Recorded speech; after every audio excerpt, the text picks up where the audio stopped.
Hey everyone, welcome to part 3 of my full song indie rock mixing tutorial.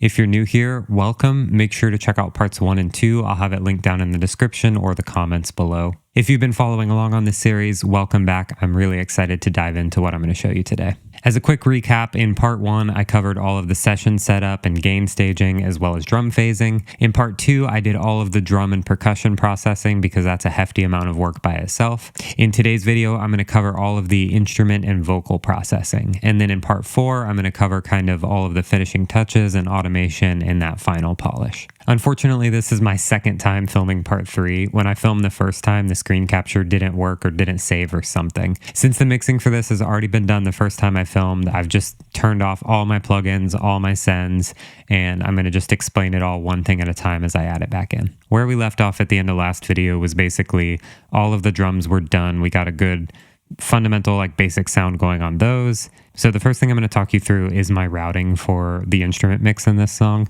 Bass goes directly to bus 32, which is my mix bus over here. So that's just where I'm sending all the tracks. The only reason I'm doing it on bus 32 is because I have this reference, my original mix, and that's going directly to the stereo output.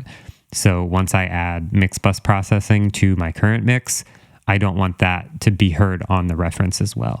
So if you want to separate that, you have to send your whole current song to a mix bus and do your mix processing there, and then send the reference straight to the stereo output. All of my instruments here, which thankfully there's not a lot going on in terms of instruments. It's a very true to sound live band for the most part. All of these instruments go to bus 15, which I have right here.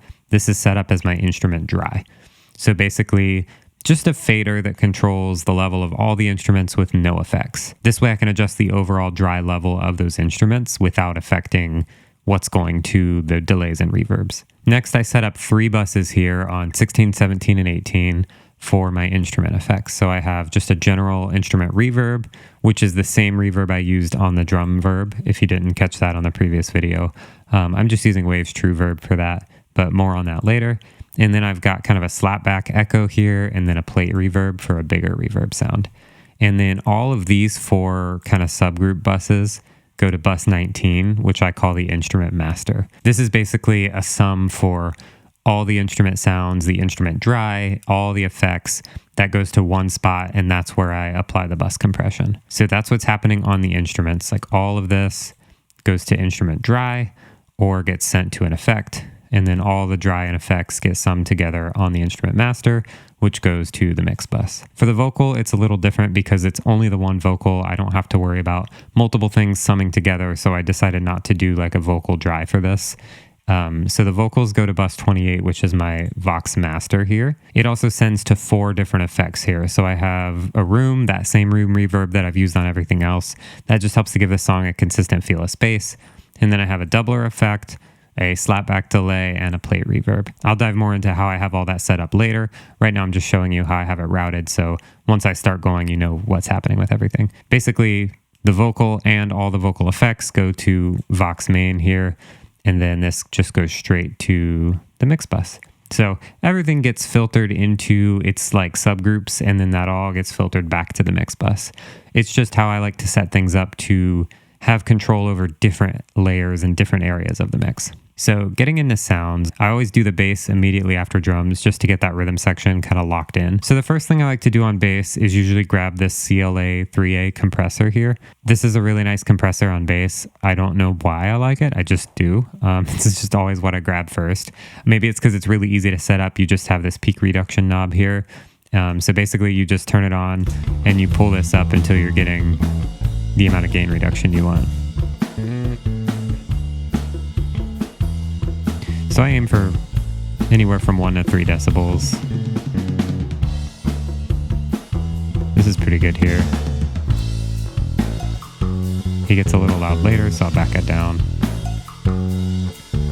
And then I just turn it on and off to make sure I'm not losing any volume. Actually, I am losing a little volume, so I'll push the gain a bit.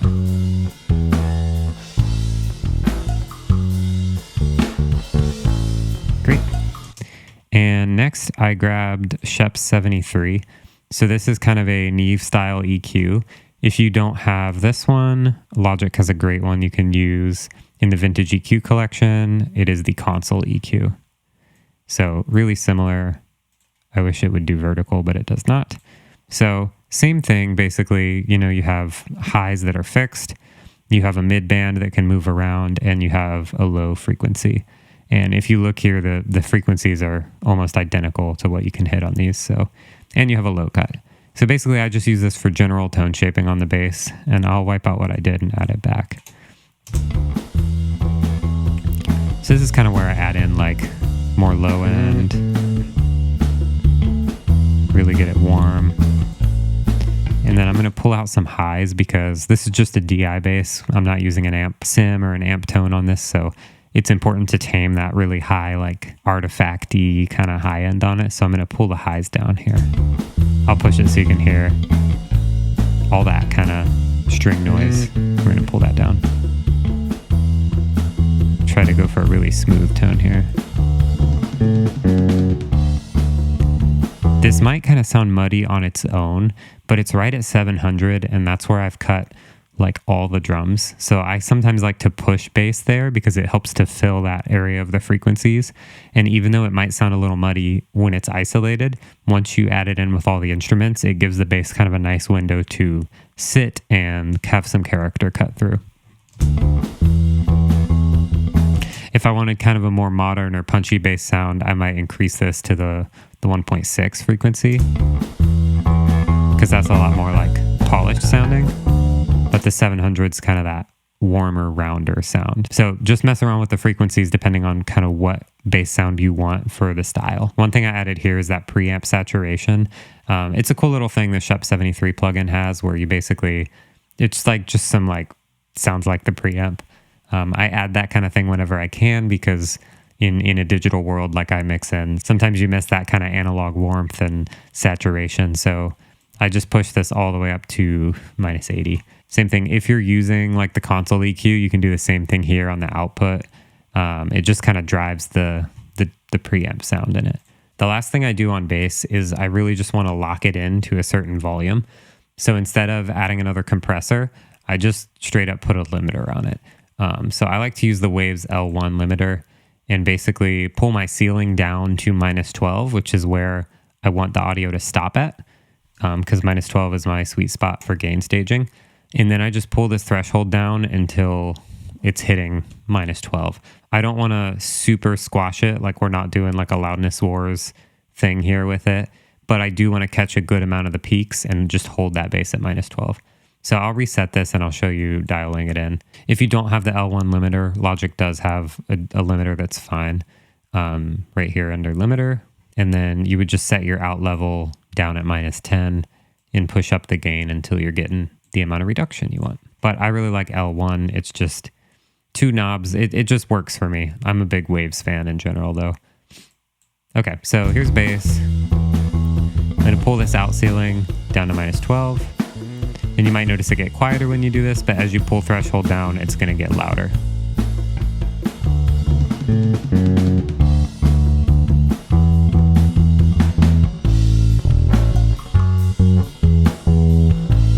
So we don't want to do too much. Some of these peaks are a lot. But now if you look at our channel here, it's always just locked in right where we want. And that's ultimately what I want for my bass. And then I can pull this down and blend it in with the drums, and we're just always going to have that excellent low end support from the bass. All right, our first rhythm guitar.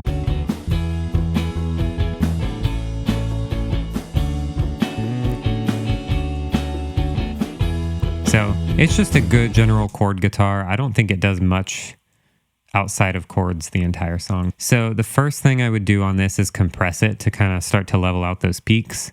So I grabbed the Logic compressor on this, and what I'm looking for is just quick taming the peaks on it. So I'm looking for a little bit faster of attack and release and just taking off those little peaks when it gets too loud. And then later I come and add like a slow vibey compressor to get it feeling a little more how I want.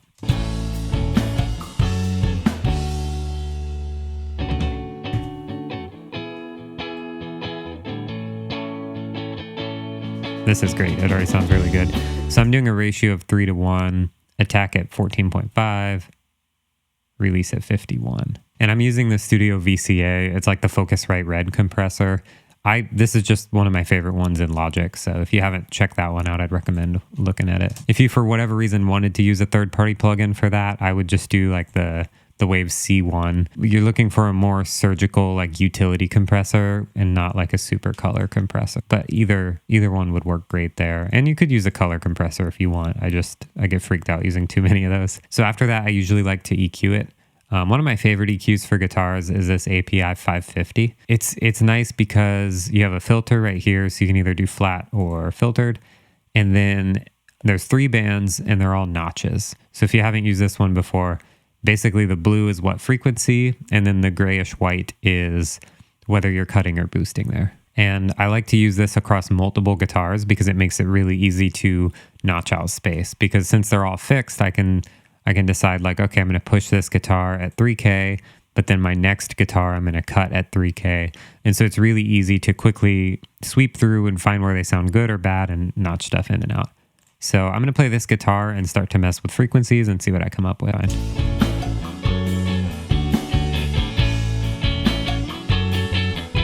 That kind of sounds annoying there.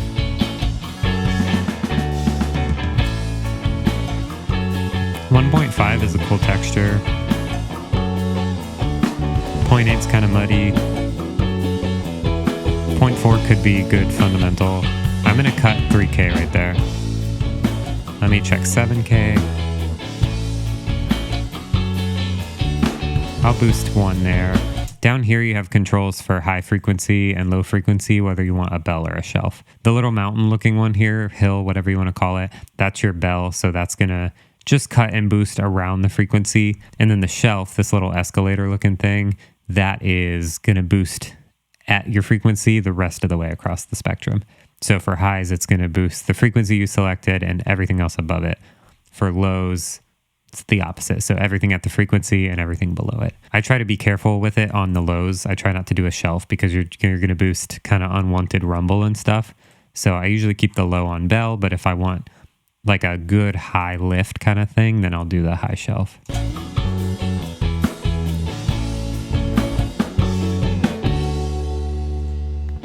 I'm going to boost a little bit of 400 just because I kind of like that thickness that it gives. So here's without it. Super subtle. I'll play it soloed so maybe you can hear it better. Here's without it. Here's with it.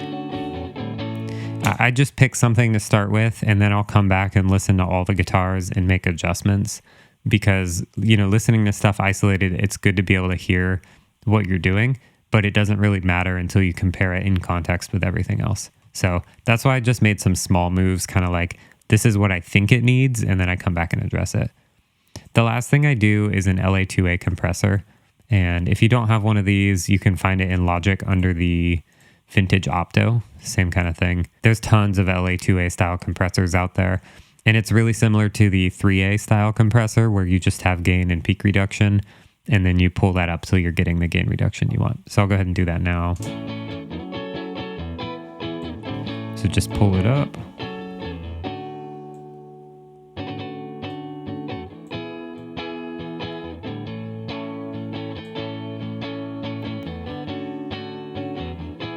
Here's without it. Here's with it. It actually got a little quieter, so I'm going to push up the volume.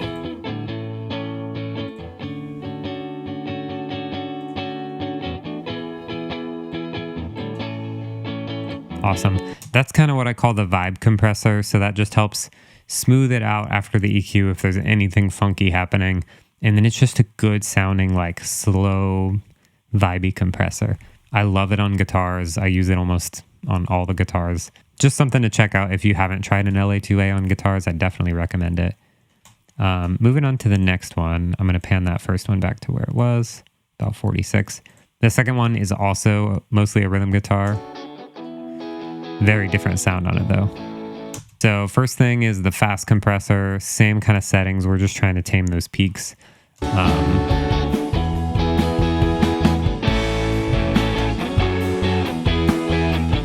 Just kind of smooth it out a little bit. Ratio is at 3:1, attack is at 17, release is at 51. And again, 1 to 3 decibels of gain reduction. I'm going to say that a lot, but that's usually the most I'll compress on a compressor because it helps to give it a natural feel if you're not compressing too much on one compressor. I'd rather spread it out across a few compressors because it's harder to detect. Next, I do the API 550 again, and this time look for competing frequencies with the other one. So we want these to sound like rhythm guitars together, but I want them to sound different enough that you can hear both of them separately.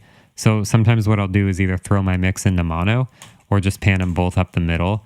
And the idea is you want to hear both. So this one's kind of warmer and rounder. This one kind of has more mid-range and more bite on top. So I want to accentuate the differences.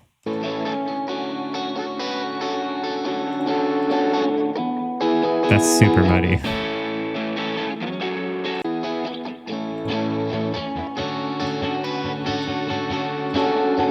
Yeah, I'm going to cut that.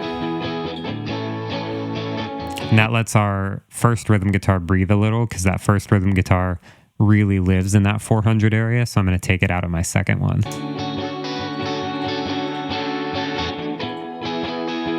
I'm going to cut 3K as well on this one. 3 to 5K is that area where the human ear is really sensitive.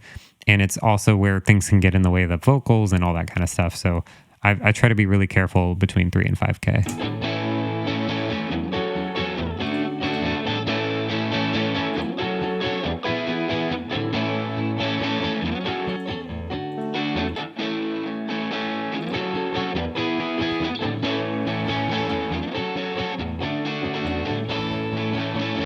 Awesome. I like that. I'm going to roll with that, and I feel like I can hear them differently enough currently. All right, next is this weird little rhythm guitar fill.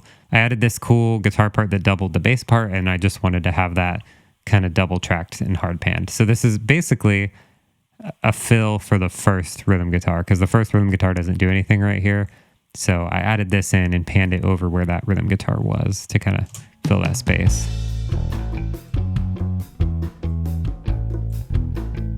So we're not going to spend much time on this because it's literally here for 10 seconds. So same quick compressor.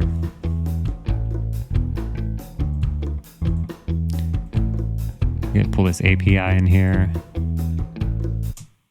And it looks like I did a little bit at 5K to give it some highs. Here, I'll show you.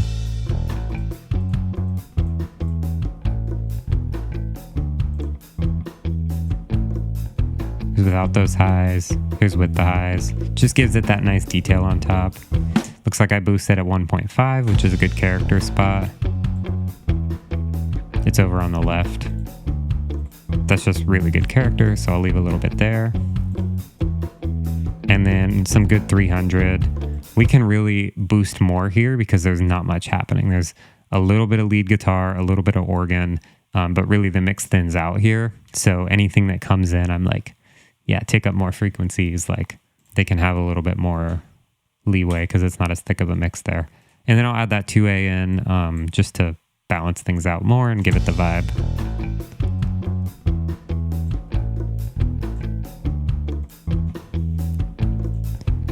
And I forgot to add it here, so I'll add it on the first one.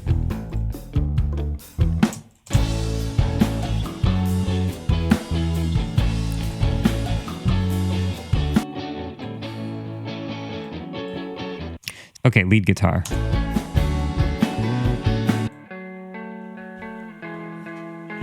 There's a lot going on here. The guitarist that played this, I swear he had something wrong with his amp because there was like super ringy. So the first thing I did was find this terrible ringing and get rid of it. So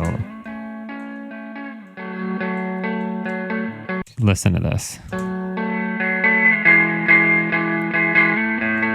That's not what you want in your guitar tracks. So if your guitar has that kind of ringing or anything annoying like that, I just grab a channel EQ and do a really surgical cut right away to get rid of it.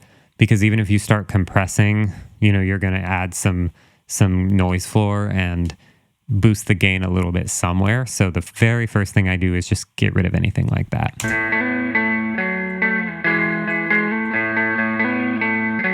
So right there, just pull it out. And then it's gonna sound, so here's without the cut. Here's with it. Without it. With it. So moving on down my regular workflow, I'd do a quick compressor, but since this was kind of a different sound from the rhythm guitars, I wanted to give it some different processing. So I grabbed the Kramer Pi compressor for this, PIE. Maybe it's PIE. I call it Pi though. And this one's fun. It's just different. There's nothing really in Logic that would sound close to this to me, but there are good options in the stock Logic compressor, you know, if you want to pick something different from your other guitars. But basically this one has threshold, decay time, compression ratio, and output. And really I'm just going to mess with this threshold until I'm getting a little bit of compression, kind of tame the peaks. And then I set the decay time fast because I want it to get out of the way quickly. And then I almost always do 3-to-1 to start off, and then I adjust it as needed from there. So pushing 2, 2.5. Here's without it. Here's with it. Just kind of like holds it in its place a little better. All right, next I like to EQ a little bit more. On this one, I did the 550B just because I got an extra band and I really wanted to tone shape this a little more. The first thing I did was roll off a little bit at 30 to tame the low end. The 550 does not have a low cut, so I just pulled a little bit out of the lows here.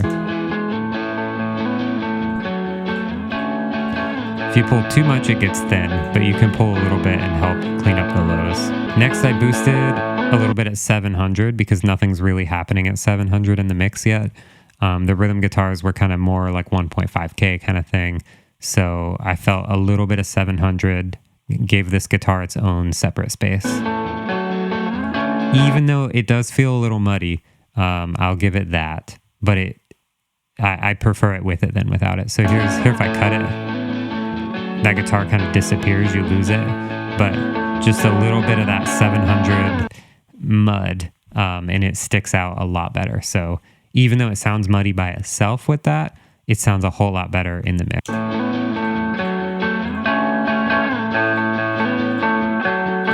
So I'm going to cut this 1.5K because it's not doing it for me. And I'm going to add a little bit back at 2.5 to kind of transfer that. So let me turn off and on this API. I know it's all really small moves, but I'm kind of just reshifting the frequencies a little bit. So here's without it. Here's with it. So it kind of just makes it sit better in the mix. It's really like a nudging kind of thing. The next thing I like to do on some guitars, like if I need extra character or extra bands, I like to do this Kramer Helios HLS channel. And what this is really, it's just really character for me. It's cool because it has a preamp here, so I can add more of that preamp flavor. It's fun because you just have one mid band and you can't cut. Well, I guess you can cut if you flip this, but I usually do the peak, so it boosts a certain band. Your lows down here are really interesting because you either have a boost and you can boost, 60, 120, 250, or 400, or you can just cut at 50 hertz. So it's just a weird way to work, and it gets me kind of different EQ results than I'd get if I used like a channel EQ. And the neat thing is, like, when you just turn on this and select a frequency, you already get a frequency bump in that area. So I just kind of like that. It's kind of fun. So I'm going to start the preamp at 0. Everything's kind of zeroed out, and I'm going to use this to just add character and attitude to this lead guitar. So here's the low boost.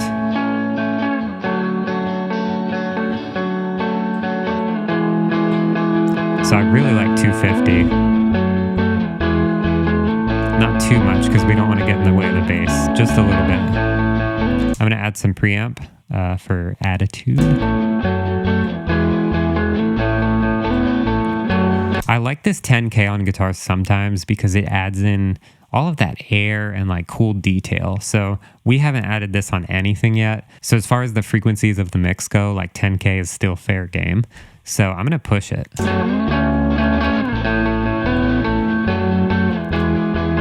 Here's without, or like with way without. Here's with it. It's just like that. You get a little grit and breakup, and it just sounds good. I like it. Here's without all of this.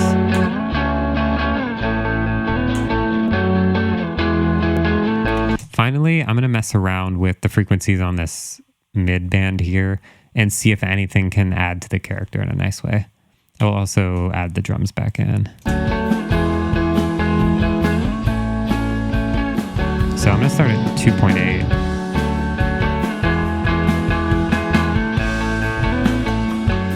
So 4.5 is a little too high. 6 doesn't do it. 2 is a little too ringy, 2K. So I like 2.8. Just put a little bit in there. So let me make sure the volumes are balanced. They're not. I'm adding like a lot. All right, here's without it. Here's with it. It's just like a little more sauce and detail and grit and all of that fun character stuff. So that's why I like that EQ. And then finally, I'm going to end off this signal chain with the LA2A again.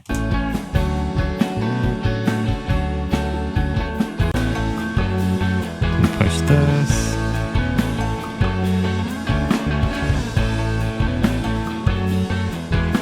And I bet, if you wanted to really nail down that LA2A, again, the Logic compressor on the vintage Opto, but you can go in here to, guitars and look for Opto stuff. So anything that says Opto is talking about this vintage Opto like LA2A. So you could do compressor by tools. So like Opto slow release, that'd probably get us really close.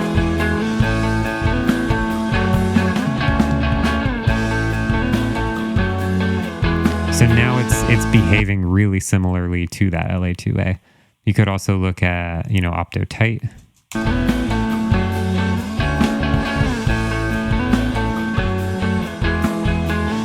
So definitely like if you're trying to emulate a certain type of hardware compressor, check like in the presets in Logic, because you can get a long ways like faster by pulling up those presets. All right, next one is this guitar solo.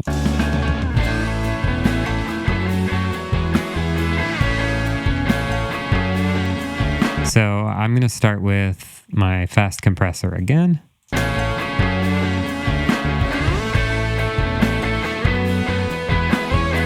This guitar's already slammed with overdrive, so it's not compressing much. All right, this is the fun part. So Shep 73, there's not a great option for this in Logic. You could probably use like an overdrive or a distortion plugin from Logic. What I like to do with this Shep 73 is it has a like preamp distortion built into it. So by default, like if you turn this, it's doing the preamp here, and that's really subtle. Like that's just a hair of saturation. But there's also this drive, and this is like what it sounds like if you plug your guitar direct into like a Neve style preamp and just crank it, and it's that nasty amazing preamp distortion. So here's without it, and I'll click it on. Here's with it. Yeah. Clipping. And this is the lowest amount. You can really destroy it if you want to.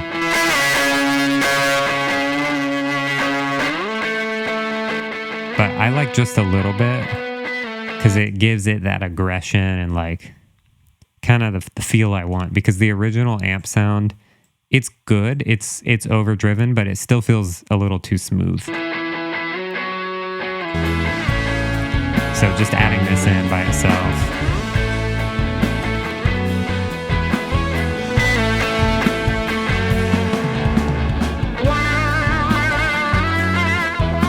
It's just fun. I just like it. It gives it character. You might not like it. That might not be your cup of tea, but I really enjoy doing that to some guitars. In moderation, like I'm not going to put it on all my guitars, but for this one moment, for the solo, it's really fun. Okay, I'm going to do just some basic EQ moves on here to dial it in further. So let's start with the highs.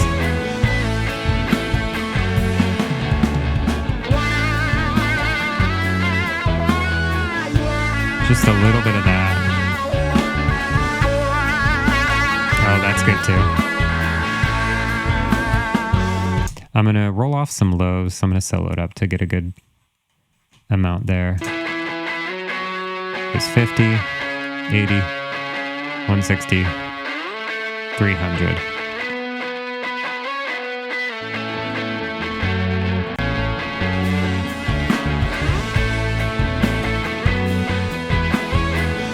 I'll stick with 160 and then I'm going to push a little bit of 120 on the lows there.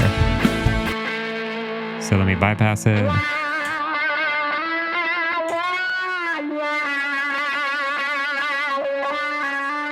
And I've pulled my output down a lot here because it gets a lot louder with the drive. Yeah, it's crispy, it's crackly, it's not perfect, and that's the vibe I want for this because we're not doing like a Nashville style, like in your face mix. It's a really like indie rock vibey kind of mix. So I just like messing stuff up in a tasteful way sometimes. Next, I'm going to do the LA2A to smooth it out. Pull it down a lot.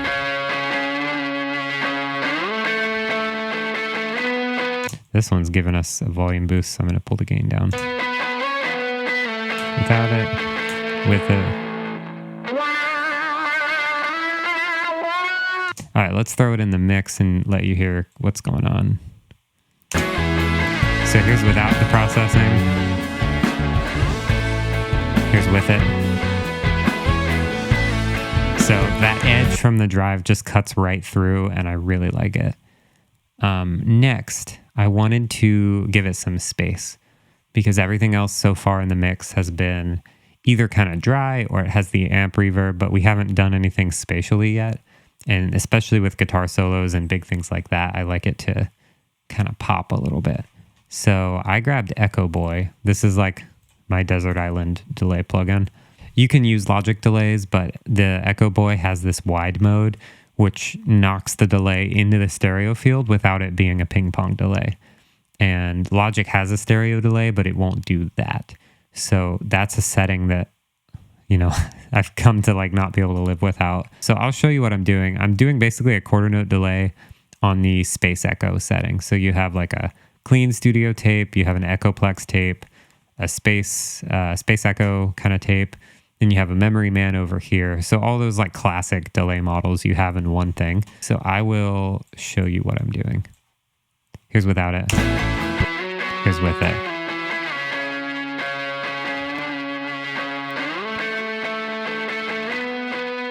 Here's memory man, kind of more rolled off. And it's just a little bit. And the reason I didn't put this on a send is because it's going to be unique to this guitar solo sound. We're not going to be sending a bunch of stuff there, so I didn't want to waste an aux. Like I just want it on the guitar. And I put a touch of saturation there on the output. So here's it with the whole mix, and I'll toggle that delay on and off. It really just gives it some stereo interest and pushes the guitar more kind of into the forefront. Here's without it. Here's with it.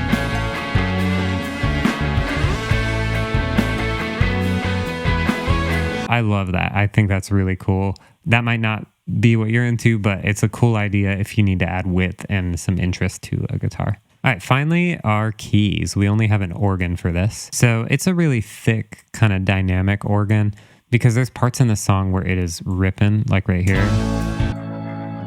Like big chords, fill in a lot of space, and then other times it'll hop to these little kind of like lead lines.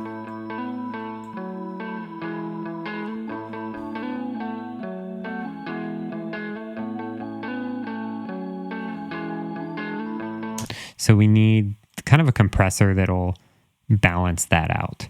So I went for the API 2500 for this because it's a really nice kind of vintagey compressor, but you have a lot of options for like tone and all sorts of stuff.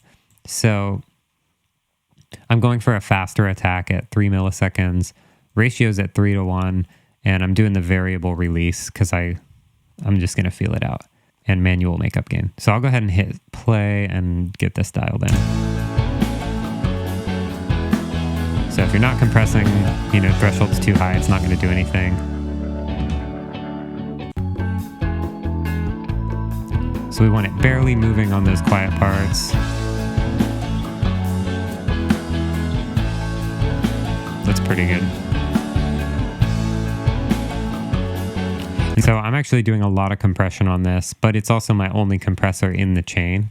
And since I've done such a fast attack and faster release, it's really gentle, like you don't really feel it. So that's a nice thing you can do to balance out your keys. If you want to use Logic compressor for this, you could try the classic VCA, is always a good one. You know, Studio FET and Vintage FET are good. They're that kind of faster release kind of feel. Just experiment. There's plenty of options in Logic. You just need to find what gives you kind of the transient response you're looking for. All right, from there, I did the API 560. This is a graphic EQ, meaning you've got a bunch of little sliders that you can push on fixed frequency bands. Logic has like a drop-in replacement for this in the Vintage EQ collection under Vintage Graphic EQ. Again, I wish you could rotate it, but yeah, basically, you know, 31 to 16K, same thing here, and you just push more or less of each frequency, and you have an output drive on the Logic one, which is cool. Things I'm trying to do with this compressor, roll off lows, kind of get rid of some mud, sit it in with the guitars, like boost some character. So this compressor is going to help us do all of those things. So I'll go ahead and play and figure it out. So this stuff we don't need. Get it out of there because that's getting in the way of the bass. Feel that like getting in the way of our bass. We definitely don't want that.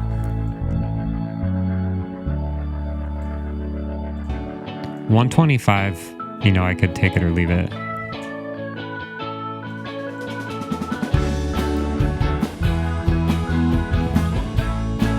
$250 is a good kind of warmth. 500 is good character. 1K I'll cut a little bit. I like 2K. 4K is nice with that kind of upper register sound.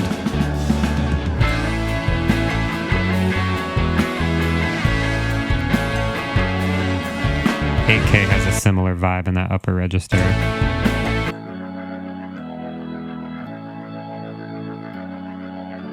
$16 adds like that little like key clicky sound, so that could be cool.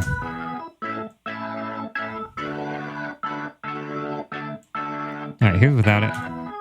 Here's with it.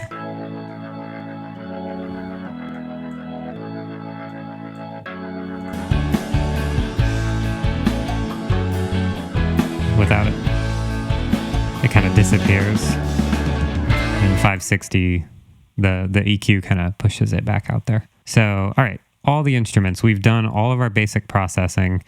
Now I'm going to look and make sure my instrument dry is hitting around -12. Make sure I didn't add too much. That's pretty good.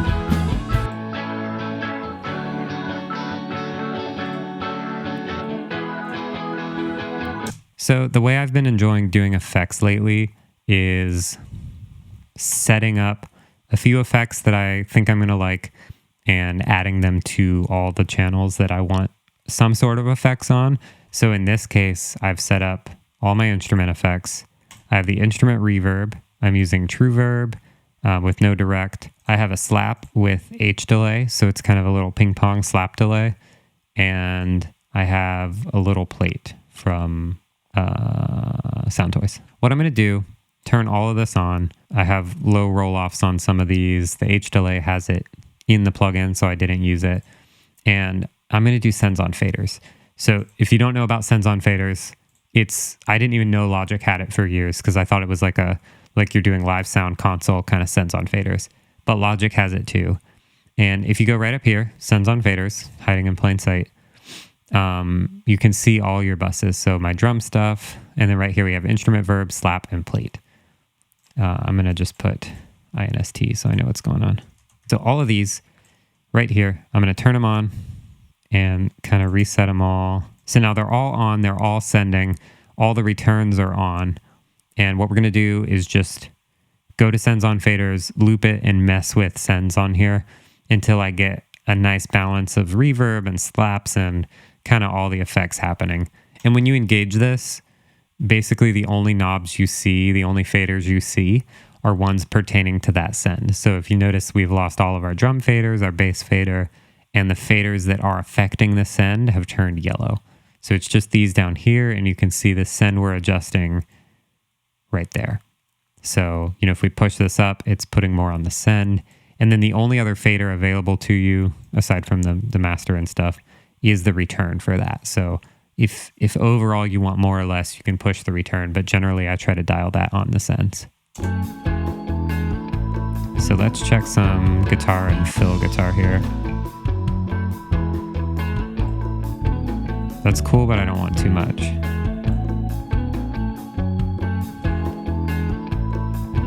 All right, let's check some lead guitar. That's nice. Kind of pushes it back a little bit.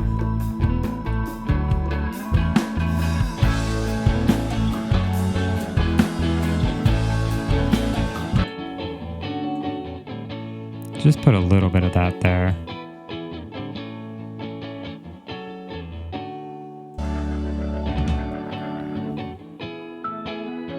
Let's check some organ there. Really cool on organ. Organ is like loud overall.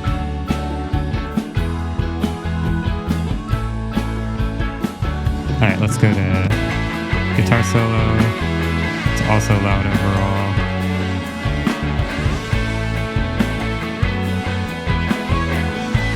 Not too much there, because we're gonna have delay and other stuff. So here's without instrument verb. Here's with it. Definitely gives it some hype, some energy, and dimension. And then I move on to my next one. So next is instrument slap. So I'll show you what it sounds like and we'll play around with it, get it dialed in.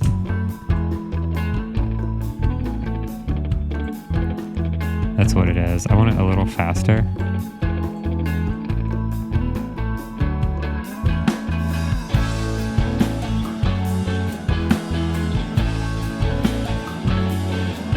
That's basically the effect. It's like a really quick panning kind of thing.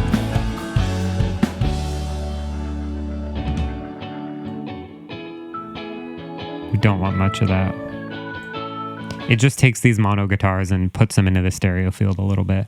And especially when something's panned really far, the slap is good because it puts it on the other side.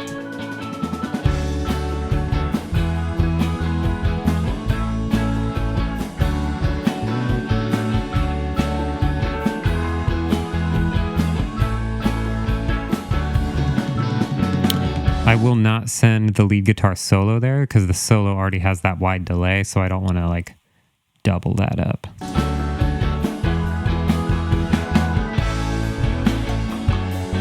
And I won't put much on the organ because it's already stereo. It already has the Leslie stuff happening. So that's good for that. And now we'll go to plate.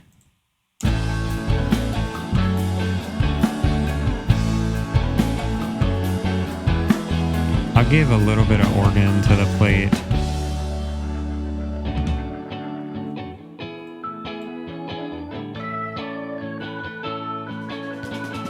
A little less slap for the rhythm guitar.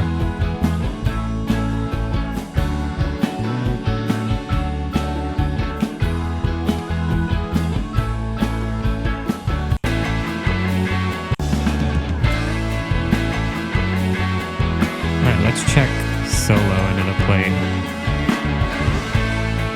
A little bit of that is nice. I mean, we could put a little lead guitar in the plate too.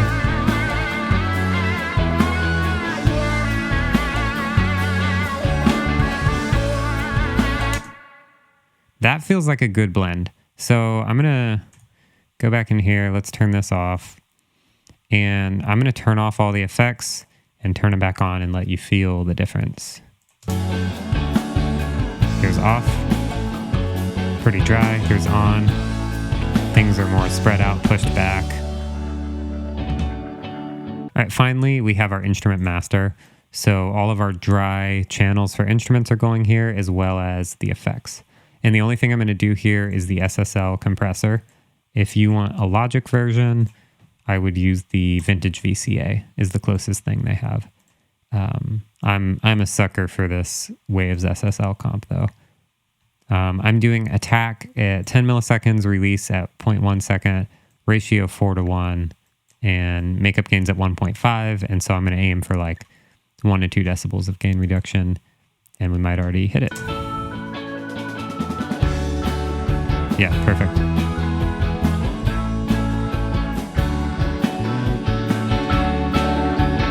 And then I just make sure my entire instrument master is hitting around -12, because if it's starting to exceed that too much, we're going to push and eat up too much headroom in our master. So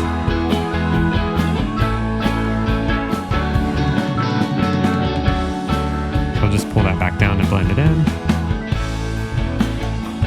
Basically, the bus compressor is just going to help level out that whole group, help glue it together. People call the SSL comp like the glue comp, and it's just that kind of, it holds it all together and keeps any levels from spiking out of control. Vocals, everybody's favorite. Here is where we're at with nothing. You've been sitting around, I've been thinking about. If I remember right, it was just an SM7. I think I used an Avalon 737 preamp. If you're not familiar with those, let me know in the comments. I'm happy to talk about it. But the first thing I did was FabFilter Pro Q3. So basically what I used this for is managing buildup in certain frequencies. So when I'm mixing, I always have trouble with kind of the lows here, these. And the highs up here.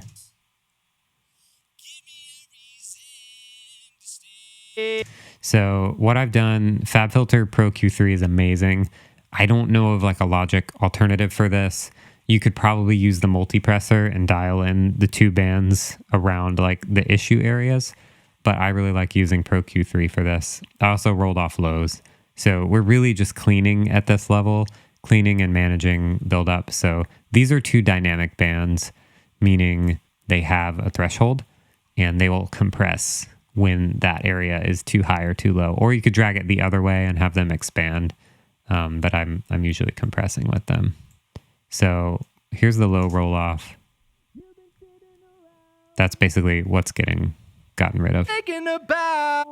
The low band is interesting because I'm boosting 3 decibels if it's not compressing. And then if it is compressing, it's pulling down up to 3 decibels. So we have this 6 decibel range here where it's sometimes pushing the lows to get more and sometimes pulling the lows out if it builds up too much. And what that gives us is a more balanced low end across the board. So you don't have like, you know, the proximity effect sometimes and then like really backed off the mic sometimes. It's all kind of dialed in together. Give me a reason, baby, and I'll be coming around. So here's without it. Give me a reason, baby, here's with it. And I'll be coming around. Give me a reason to stay. Cool. And same thing on the highs, but I'm not boosting there. I prefer to boost the highs on like a color kind of plugin. Next, I like to use RVox.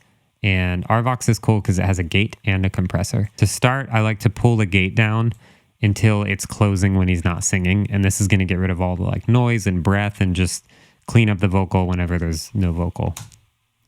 You've been sitting around, I've been thinking about.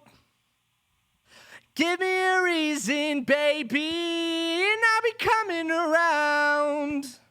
And then the compressor is just good, like, I don't know what the settings are. You just pull the thing down and get more compression, and it's great. And it's specifically made for vocals, so I really like using it. You've been sitting around, I've been thinking about. Give me a reason, baby, and I'll be coming around. Give me a reason to stay. So now we've compressed it a little more. We're managing those levels. We've gated out a lot of noise and that kind of thing. So next I like to do the DeEsser. And usually I start around 4,500 and pull the threshold down and just kind of figure out if that's what I want to de-ess, like if that's the harsh part. So you can go here to monitor and hit sidechain and listen to that area. And so then I move it around and find the harshest spot.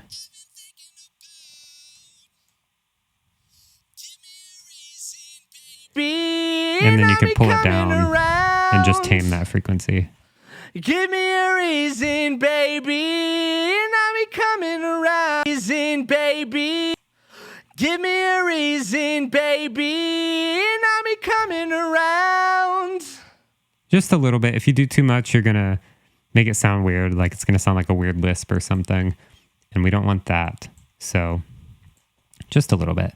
Finally, I'm using the SSL channel.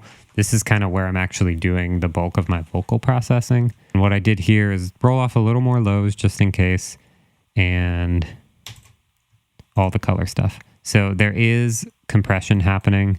I'm doing a ratio of 3:1, kind of a medium release. The fast attack is off, so it's a slow attack, which will let those transients cut through. And I'm going to pull down the threshold until we're getting some reduction. You've been sitting around, I've been thinking about. Give me a reason, baby, and I'll be coming around. That's great. That just helps lock it in place a little better. I really like doing a 16K boost on vocals in the SSL because it's all that silky, like expensive top. And depending on the style, like it can also add aggression and detail. You've been sitting around. That's what it sounds like. I've been thinking about. So we'll do a little bit of that. Give me a reason, baby, and I'll be coming around. This is mud in here. Give me a reason. So it's important if you're dealing with low mud, you don't want to get rid of the fundamental, like where the pitch actually is, like that good low end, but usually right above it, there's a little bit of mud. So if you listen to this, like right around 300, high 200 something, that's where the fundamental is. You've been sitting around. Like that's good lows right there. I've been thinking about. This is not good lows. Give me a reason, baby, and I'll be coming around. So I'm going to pull that out a little bit. Give me a reason, baby, and I'll be coming. And here that just cleaned it out. Like it just feels more open now because we got rid of that mud. And then I'm going to add a little bit of lows. I'll find out where. You've been sitting around. I've been thinking about. Oh, right there, 200. Give me a reason, baby, and I'll be coming around. Give me a reason, baby, and I'll be coming around. Give me a reason to stay. Okay, so that's why I ended up adding the low filter, is because this low frequency is a shelf. So we're boosting at 200, it sounds good, but then all the way, the rest of the way down into like 60 and 30 hertz, it's also boosting. So I rolled that back off because I'm like, I don't want that. We already cleaned that up. I don't want to add it back. Let me put it in the mix and I'll bypass all my plugins and put them all back in. You've been sitting around. Here's without them. I've been thinking about. It's kind of thin, it kind of bounces. Here's with it. It's like controlled and held together a lot better. And we can come back and tweak frequencies once we're doing the final little balance. Finally, what I did for effects here is I set up multiple things. So I've got a room reverb, the same room that the band's in. I have little micro shift. So this is kind of a doubler. I have Echo Boy for my slap. Really similar strategy to what I did for the guitar slap, just a bit different. And then a plate for the longer delay. And again, little plate from Sound Toys. Really short plate though, under 1 second plate. And I'm going to send to each of these things one at a time so you can hear what it's adding. So here's the room.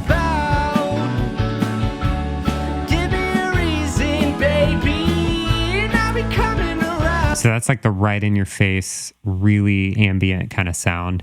And I just wanted to do that to give it, kind of fit it in the band space a little bit.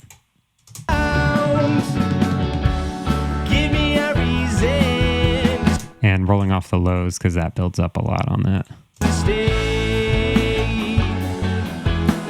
All right, next one is the doubler.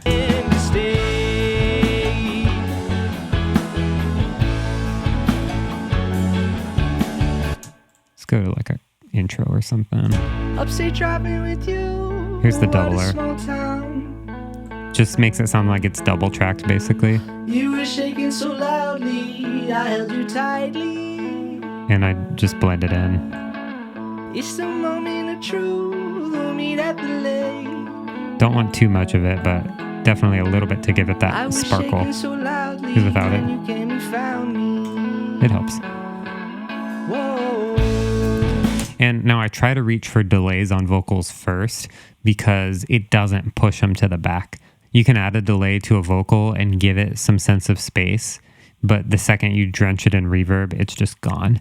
So I'm really careful with reverb on vocals, and I always try to do delay first. Because if I can get the sense of space I need with a delay, you might not even need like a big washy reverb. So for the slap, I'm doing this like Echoplex tape kind of thing. Mix is at 100%, echo time's at 113, feedback is kind of medium. It's fine sound. And I'll send some to it.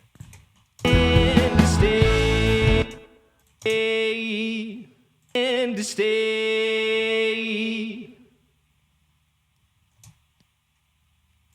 You've been sitting around.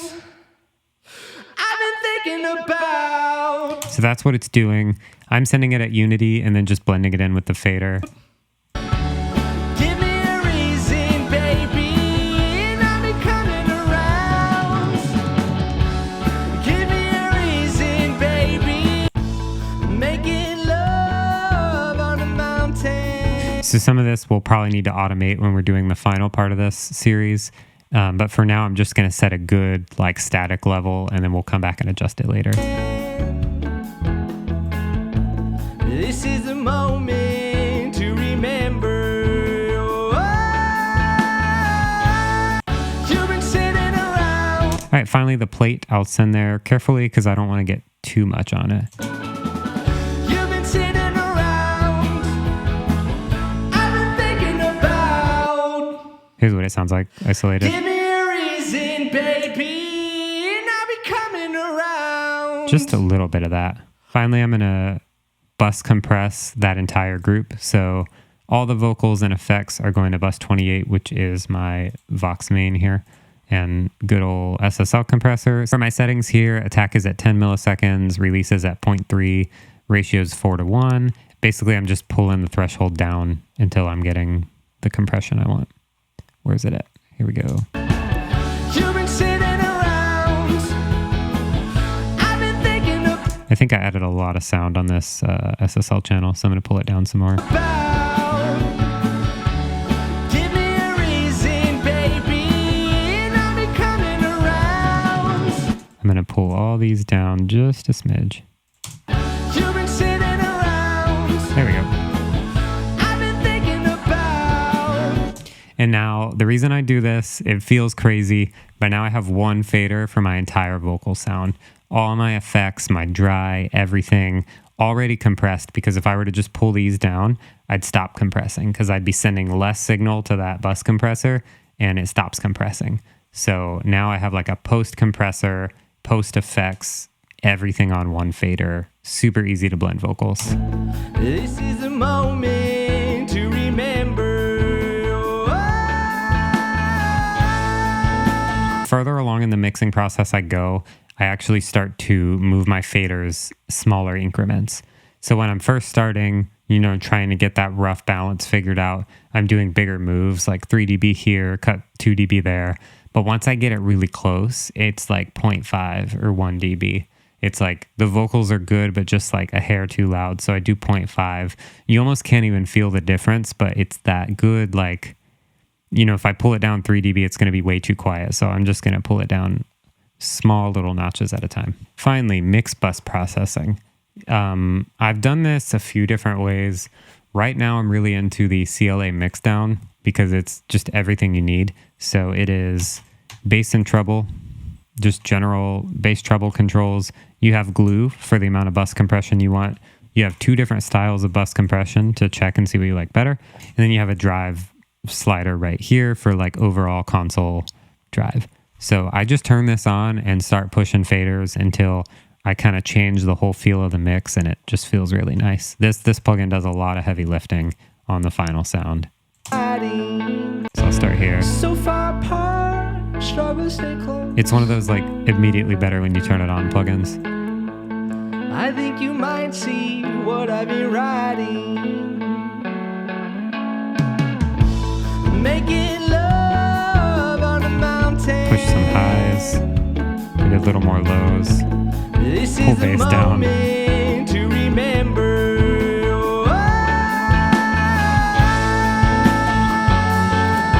More bus compression.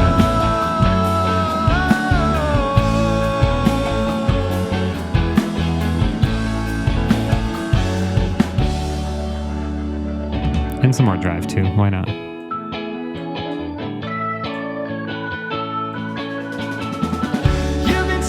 We're gonna fix that. I don't know if you heard that. Whenever you work with drum triggers, you run the risk of like triggers not triggering. And so that's what happened right there, where like as the drum started, you could hear it in the overheads in the rooms, but it wasn't until the drum got louder that it cut through the trigger. So I'll play that. That's something I fix when I'm automating. See, the trigger actually didn't start till like here.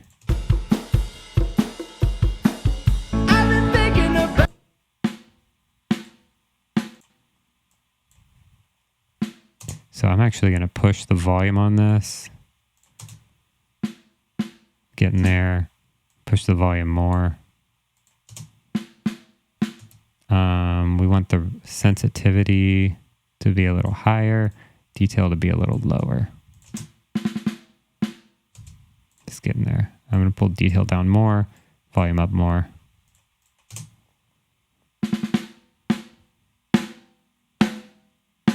That's going to give us more smack too.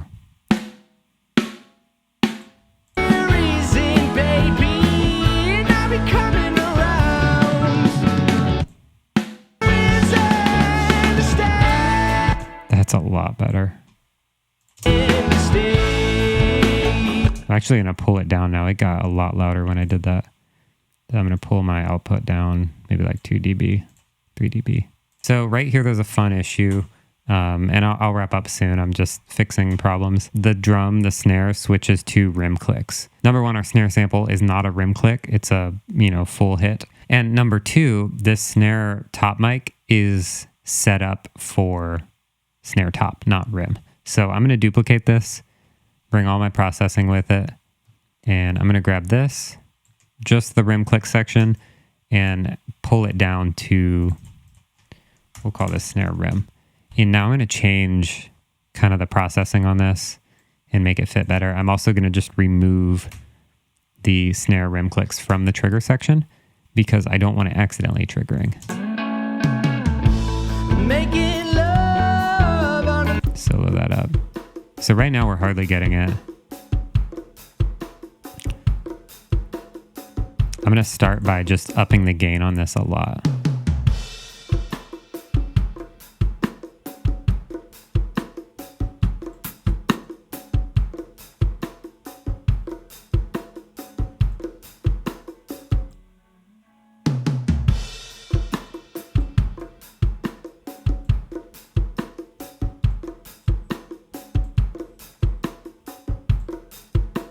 So it's kind of thumpy now because we added a lot to add low end to the snare, but it doesn't sound good on the rim.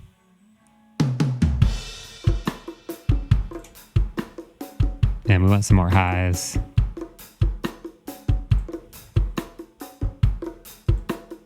Maybe even, what is this here? Drum parallel? No.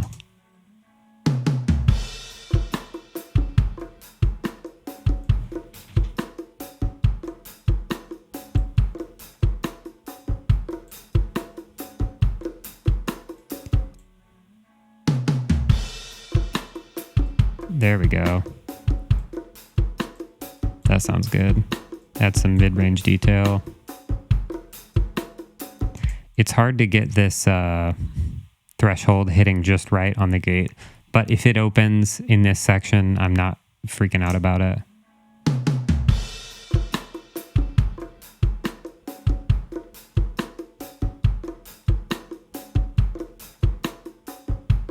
Cool. Let's see how that sounds. Making love on a mountain. This is the moment to remember.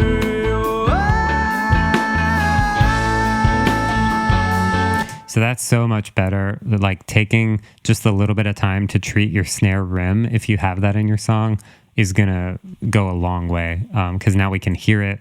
It's actually opening the gate. And before it was just getting lost. So definitely do that if you have snare rim, like process it separately. All right, with that, I'm gonna call it a wrap on part 3. Thank you so much for watching. I know this was a lot to cover and I really appreciate you sticking around till the end. Special shout out to the band Jen and the Right Light for letting me use this song Upstate to do a full mixing tutorial on. I'll have the final song linked down in the description so you can go listen. Also, I'd like to ask, if you enjoyed this video, please make sure you like and subscribe. It really helps the channel to grow and helps support me in making new content.